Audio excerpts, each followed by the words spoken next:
this pay-per-view, I've told the story before. This was the first pay-per-view I watched on my big screen TV that I bought about a week before this show, right? Just a couple of days, it finally got delivered. And I had a full-time job at the time, and I was watching all my pay-per-views on just a little, 19-inch TV. And then finally, I just went and decided to buy a big Oak Entertainment Center and a 50-inch TV that was on rollers. Those things were so heavy. And I paid a ton, fucking $1,800 for this TV back in 1998, which is the equivalent to $5,000 now. And it was, nowadays every TV is big and the 4K and all of that, but you young people don't understand, when you had to watch on standard definition on smaller TVs, and then all of a sudden your picture is blown up 50 inches.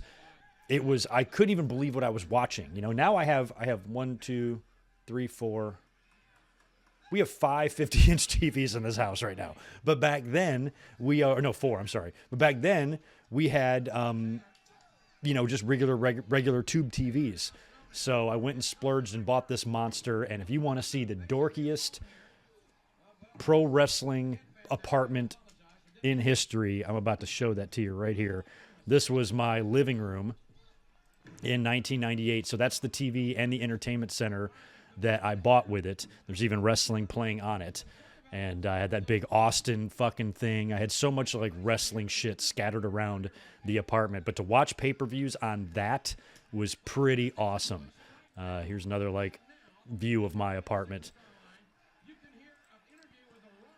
Yeah, so those were the days. I'd sit there and I'd have my buddies over. This is actually the living room. So this living room that you're looking at right now, this is where we all watched Owen Hart die.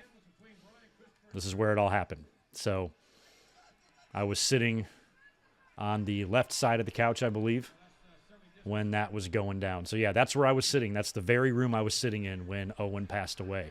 But, yeah, that's my old Attitude Era apartment. And I used to have a shit ton of action figures, too.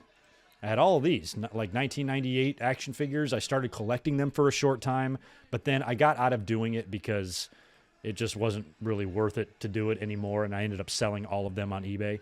So, yeah, I had a shit ton of action figures as well. So, yeah, I would have been 21 years old back in those days. Fun times. I still managed to get dates. I don't know how with all this fucking wrestling shit all over the place, but yeah, 23 years ago. That's where I used to live. Now all that shit has to be confined to one room in the house, like a normal person.